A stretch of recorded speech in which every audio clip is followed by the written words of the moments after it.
Hello everyone, sa lahat po ng humingi ng update kay Boy Maas at saka kay Michelle.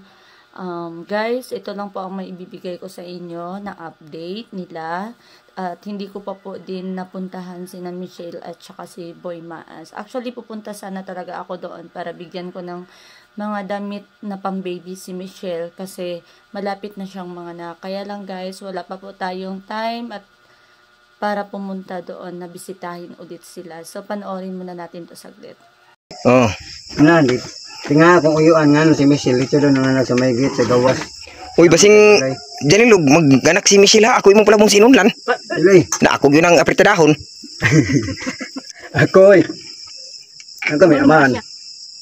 Og babae ang og babae gani Janil ang anak ni Michelle, ang pangalan na niya. Kabalo na magunsa. Wala pa. Altia. Altia. Ano ba? Altia. Okay, dyan, Neil ma ang last. Altia. Pag gusto ka og laki, ang pangalan na Neil Sil. Janil and Michelle. Neil Sil. Oh. Pwede. May alaman na pa. Yan, baktas eh. Oh, sakto natin, maganda yan kasi exercise ba? Exercise mo na. Mamaya kung pabuhat siya sa una.